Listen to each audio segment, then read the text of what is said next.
Hi guys, today I'm sharing my chicken coop build start to finish in time lapse. My challenge was that I had no money to spend on the kind of coop that I wanted, but at the same time I wanted a coop that looked like it came out of House and Country magazine. So my boast is that it cost me about $40 because it's basically made entirely of recycled materials. And I'm also sharing the makeover details that gave it that farmhouse finish. I completed the main coop about 18 months ago now, and I've modified it a few times. So if you stick around to the end, I'll give you a walkthrough of those additions. Enjoy.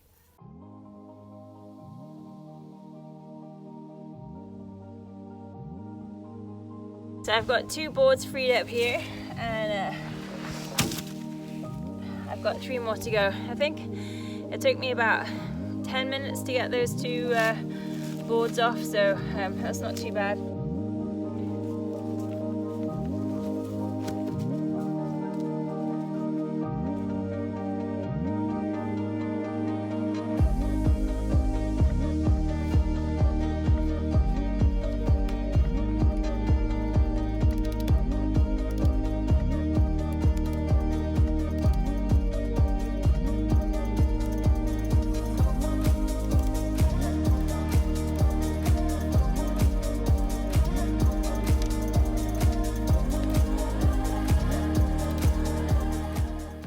This second pallet really didn't want to come apart at the second board, and at this point I usually find myself having a love-hate relationship with the idea of recycling and upcycling.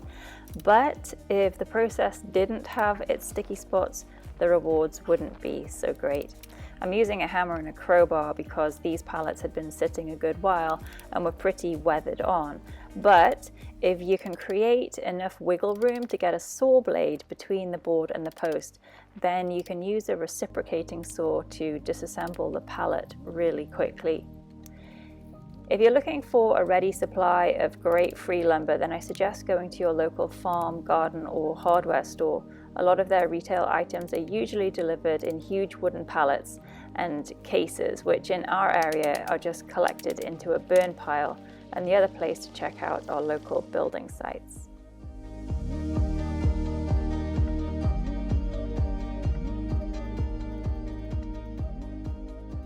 Today I'm going to work on building the floor of the chicken coop. I've got a 4-foot by 8-foot piece of ply which is going to make the floor, and I'm going to use the 2x4s to make a frame to go underneath. So one of the features of the coop is that it's going to be raised up off the floor.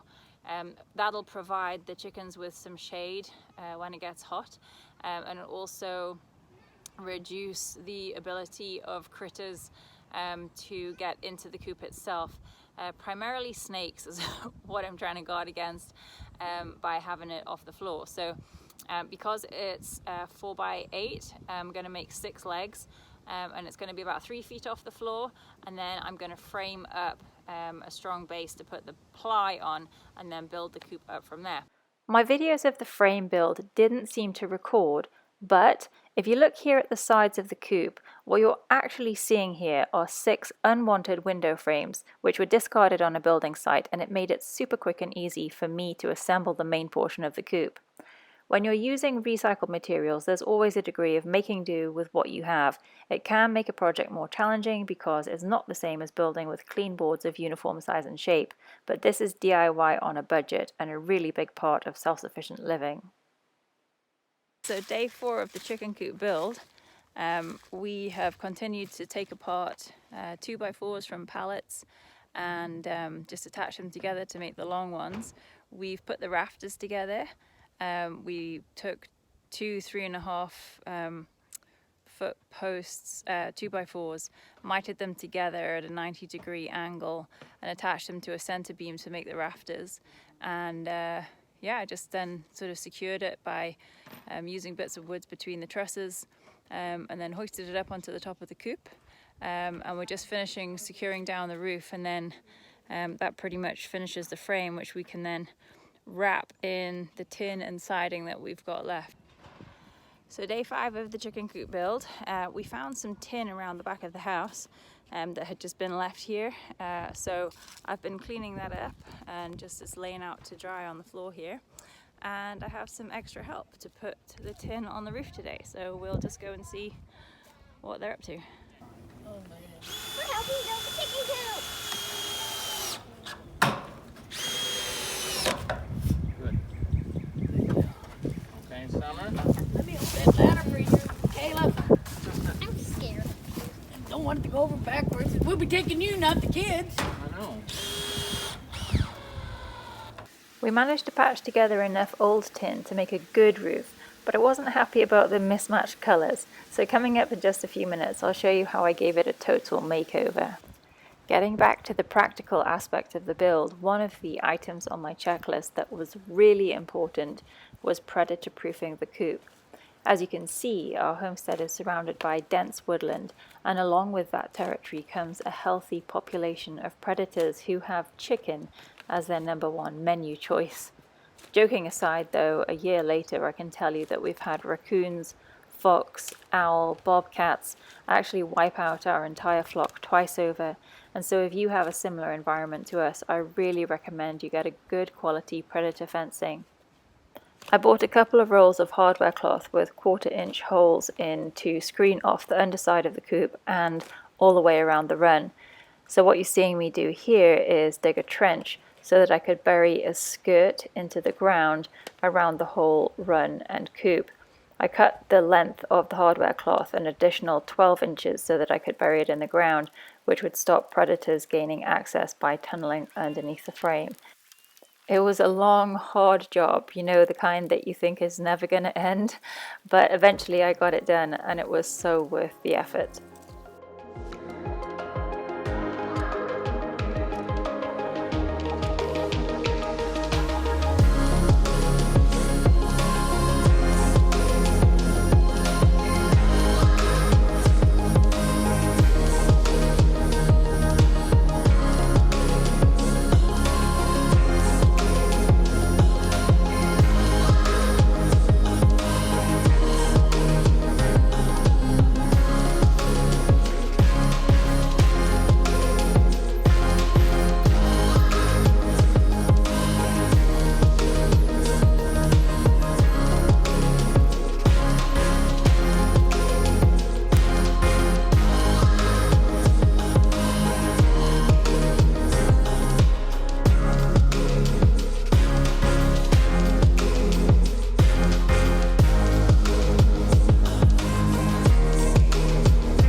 So Carrie's done most of the work on this.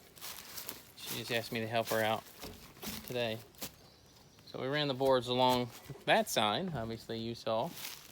And according to her, the goal would be to put in some doors on the gable ends. So open up two doors and clean it out, as Summer's demonstrating. Doors. But she's done a good job. We gotta look at that. So you can just go in there and collect the chicken eggs out of the nest, and Mom put up a bar so that chicken eggs couldn't roll out and go splat. That's it. Very cool. Nothing like a bunch of free boards that were gonna get thrown away. We continued with the board and batten siding to make 2 double doors at either end, as I had wanted to make it as easy as possible to get a long-handled broom or rake in to either pull or push soiled bedding out straight into the wheelbarrow. And we also found an old single-pane glass window which we added to allow for some natural light, and additionally it has served as a wonderful viewing window for the children. At this stage in the build, we had a relative who was going away donate some chickens a little sooner than we were ready for, and unfortunately as soon as the chickens showed up, so did the wildlife, who made it perfectly clear from the get-go that they had intentions to take possession of our new addition to the homestead. We did as much critter proofing as we could, but unfortunately we lost one bird to a raccoon kill, and to this day I can't fathom if he got through the tiny gap in the roof or if he was already in the coop when I closed the girls in for the night. Our chickens arrived just this week, and earlier than expected. The coop isn't finished yet, so we kind of did our best to make things secure, but knowing that we still had to finish the fence, we thought the coop was secure enough. So I'll show you here now. The coop is board and batten, solid wood floor. Although it's on stilts, there's no way to gain access from underneath, and the only gap really is this tiny little gap here that we need to put the corners on. But we had a dead chicken inside the coop last night, and it seems that the raccoon that's been visiting got in. We think maybe he managed to squeeze his way through the tin, although I mean I have no idea how he could squeeze through a gap that small. We've got a trap set for him now. We've had the trap set for a couple days, and he seems to have been in it twice, but both times managed to get out. Or what I should say is that he set off the trap twice, and both times managed to have got the food that was there. So whether he's managed to pull it out through the sides, it's a baby raccoon that's been visiting us, and I've seen him during the day, which made me think that he's maybe an orphan, or you know, his mama doesn't seem to be around, and if he's up in the middle of the day, something's wrong, because as far as I understand, they're nocturnal animals. But he's also been in the coop run, because that's where I put the trap last night, and there was a bunch of cookies around on the floor, and he's cleaned up those pretty good. And he's also, it also seems that he has dug out around the posts as if he was trying to get out. Aside from the drab look on the outside, I was so pleased with the accommodation for the girls on the inside. I soon realized, though, it was going to be better to house the food and water feeders underneath the coop instead of inside the coop, because let's just say chickens aren't clean and tidy. Your coop won't stay looking pristine for long, and they are not fussy about where they go to the toilets, so it was a one-time learning experience for me before removing the food and water from the coop entirely. Once we were confident that the coop was entirely secure from any curious woodland critters, it was time for my favourite part, to give the coop a farmhouse makeover. I went with a flat grey spray paint on the roof, which took about 3 cans, and contrast with a bright white exterior wood paint, white trim and black hardware. Pretty standard farmhouse colours.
One of my favourite additions to the coop has been this wireless fully automatic coop door from Run Chicken, which lets our chickens in and out at sunrise and sunset without us having to be there. I have a full review video on this product which I will link in the description box below if you would like to know more about this particular door.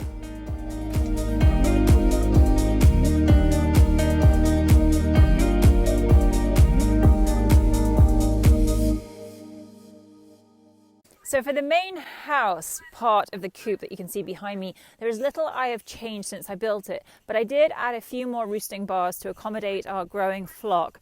But all in all, it's been a good size, it's been easy to clean, it's been sturdy and secure. One thing that I wanted to show you that I did under the eaves was to add a sort of soffit vent. At first it might seem odd to try and exclude drafts for warmth and then purposely allow cold air to enter the roof through the soffit vents, but ventilation is actually the key to prevent moisture buildup from respiration and soiled bedding and temperature changes, and so it actually works to keep the inside of the coop dry and to inhibit mold from growing, and so far it has worked really well. Chickens are actually really tolerant of cold temperatures as long as they are not sat in a direct icy wind. And I also do give them access to an infrared heater when it gets into the super cold temperatures. Something else that we did do is we ran a cable from the stable behind me to supply electricity. So we dug an 80-foot trench and fed a cable through the conduit coming up into the coop in a junction box with sockets. We did this so that we could turn lights on out here as it gets too dark to see what you're doing. So from this we run security lights to help with predator protection, and as I said, I can plug in my infrared panel and also set up an indoor light just with a normal bulb, and I turn this on at sundown. If you're planning to keep guineas as we do, and you can probably hear them, my top tip for coop training is to put a light on in the coop at sundown. Whether it's solar powered or you connect it to the mains, I promise you that as challenging as guineas can be to coop train, it works better for getting them in at night than giving them food. Lastly, as I mentioned earlier, we had some serious predator pressure this year, particularly for a few weeks in the spring where perhaps all the hibernating animals were coming out of their winter fast or maybe had young of their own to feed, and I definitely saw about 4 or 5 fox cubs on the property, but thankfully we haven't had any trouble since.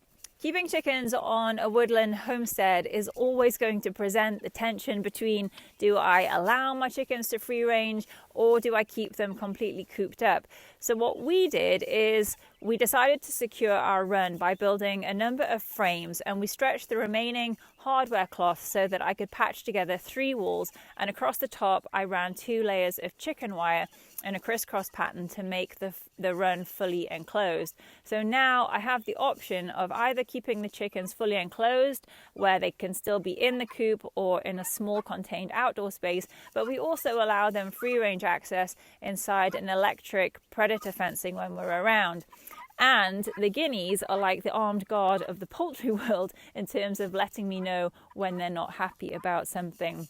My next project for the coop is to add an automatic watering system by catching the rainwater from the roof. So I've got rain barrels on the way, and I'll put the build video up once I've figured out how I'm going to do it with recycled tin and PVC pipe. So thanks for watching, guys. I'll see you in the next one.